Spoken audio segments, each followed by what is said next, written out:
120 रुपये जो पेट्रोल ले रहे हैं उसका भाव हम 15 रुपये लीटर करेंगे। जितना एवरेज आपको 120 रुपये के पेट्रोल में मिल रहा है उतना एवरेज आपको 15 रुपये पेट्रोल की कीमत जो है 15 रुपये उतना लीटर का इथेनॉल का एवरेज मिलेगा। ड्रामा लगा के रखे हैं आप, देश को बर्बाद कर दिया नितिन गडकरी जी। तो जितना मोटरसाइकिल और कार वाला है, पेट्रोल गाड़ी वाला है, सब अभी रो रहा है और due to only one reason Nitin Gadkari. 3 साल पहले ethanol blending program in petrol started in India. Bharat में 40 करोड़ से ज्यादा व्हीकल्स है and maximum vehicles in India are not compatible for the ethanol. तो यहाँ पे इथेनॉल ब्लेंडिंग में 3 पॉइंट गवर्नमेंट की तरफ से रखा गया है। पहला पॉइंट कि हम लोग का एनर्जी के ऊपर dependency on imports will decrease. 2 number है कि हम लोग का डॉलर्स बचेंगे और एयर पोल्यूशन कम होंगे। Third point is farmers income will increase. E10 मतलब 90% पेट्रोल एंड 10% वाटर। E20 मतलब 80% पेट्रोल एंड 20% वाटर। तो चलिए अभी अलग अलग लोग के व्यू पॉइंट देखते हैं इथेनॉल ब्लेंडिंग के ऊपर उनका व्यू पॉइंट क्या है। सरकार ने एक और झूठ चला रखा है कि ये इंडिया कोई पहला कंट्री थोड़ी है जो इथेनॉल इस्तेमाल कर रहा है, और भी बहुत कंट्रीज हैं जो इथेनॉल इस्तेमाल कर रहे हैं, वहां तो शोर नहीं कर रहे लोग। ये आधा सच है।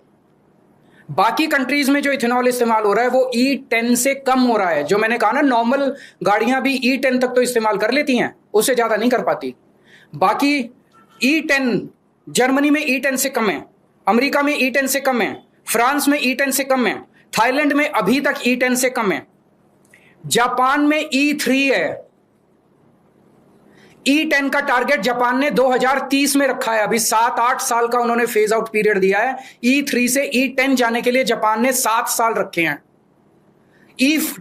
2040 का टारगेट जापान ने रखा है, आज से 16 साल बाद E20 के लिए। क्या कोटा तो करेगी नहीं, डीलरशिप नहीं करेंगे। एथेनॉल मार्केट में मिलता है कि कस्टमर खरीद के कहां से एथेनॉल डालेगा इसमें? तो पेट्रोल पंप पे ही मिलेगा वो तो पेट्रोल पंप पे मिलेगा। और एथेनॉल कोई बेच भी नहीं सकता, कोई बना भी नहीं सकता है। नहीं सर। तो पेट्रोल पंप पे मिलेगा। और पेट्रोल कहाँ मिलेगा? पेट्रोल मिलेगा पेट्रोल पंप पे। पेट्रोल भी कोई बना नहीं सकता है। तो फिर हम जैसे लोगों की क्या गलती है जो भारत सरकार को इस गाड़ी पे, भारत सरकार को हमने अगर 18 से 20 लाख रुपए इस गाड़ी पे टैक्स दिया, क्यों दिया? और गाड़ी का एवरेज भी कम हो रहा है। कम होगा ही। कितना % कम हो गया? अभी तो बहुत कम था, 4-5 का दिखा रहा था। क्या 4-5 का दिखा रहा था माइलेज? अभी 4-5 का। लेकिन गाड़ी 11 का एवरेज दे रहा है और पहले 17 का एवरेज, 18 का एवरेज दिया करता था। फ्यूल क्वालिटी अच्छा रहेगा तो अच्छा रहेगा। अब जरा बताइए नितिन गडकरी जी, ड्रामा लगा के रखे हैं आप, देश को बर्बाद कर दिया नितिन गडकरी जी। तो जितना मोटरसाइकिल और कार वाला है, पेट्रोल गाड़ी वाला है, सब अभी रो रहा है और due to only one reason Nitin Gadkari आप है। किसी के गाड़ी में चिट्टी लग जा रहा है, किसी का गाड़ी बीच में ब्रेक डाउन हो जा रहा है, किसी के गाड़ी में एथेनॉल का मात्रा ज्यादा निकल जा रहा है। कहां से हम लोग अपने बाप के यहां से इथेनॉल खरीद के लाए हैं? क्या कहां से लाए हैं हम लोग इथेनॉल? हमारा कंपनी है एथेनॉल का, हम बनाते हैं एथेनॉल। कहां से इसका टेस्ट हुआ होना चाहिए कि एथेनॉल है क्या नहीं है, किस प्रकार से आप लोग मिलवाते हैं? झूठ बोल रहे हैं आप लोग। 20% एथेनॉल बोल के देश को बर्बाद कर दिया। अमेरिका में सिर्फ और सिर्फ 10% एथेनॉल चलता है। मैंने चैट जीपीटी से पूछा तो सारा डिटेल्स मुझे आया। गलत सलत सोशल मीडिया पर अफवाह फैलवाते हैं आप लोग। यहाँ पे लिखा हुआ है अधिकांश देशों में अभी भी E10 10% समान मिश्रण चलता है। भारत दुनिया के उन चुनिंदा देशों में है जहां E20 चलता है। E20 कितने देशों में चलता है? पूरा देश की गाड़ी को खत्म कर दिया नितिन गडकरी ने। 40 लाख रुपया में गाड़ी में खरीदा हूं, 40 लाख रुपया में। अभी नया गाड़ी है, बर्बाद कर दिया नितिन गडकरी। पूरे देश को बर्बाद कर दिया नितिन गडकरी, अकेले अपने बेटा को प्रॉफिट पहुंचाने। So these are the problems raised by the citizens of India. So यहाँ पे सरकार को आगे आके उनका सवाल का जवाब देना चाहिए।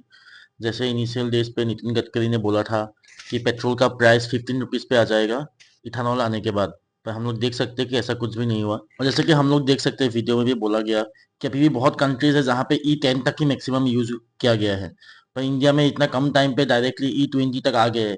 जहाँ पे इंडिया का प्लान था कि 2030 तक E20 पे आने के लिए, बट बाय 2025 इंडिया E20 पे आ गए। इसके वजह से बहुत गाड़ी लोगों का माइलेज ड्रॉप हुआ है, बहुत लोग का दिक्कत आया बिकॉज सबके पास इतना पैसा नहीं होता कि नया गाड़ी खरीदने के लिए। तो फ्रेंड्स, आज का वीडियो यही था। तो जाने से पहले मेरे चैनल को सब्सक्राइब कीजिएगा और इस वीडियो को देख के आप लोग का व्यू पॉइंट क्या था आप लोग प्लीज कमेंट कीजिएगा। चलिए, जय हिंद, जय भारत।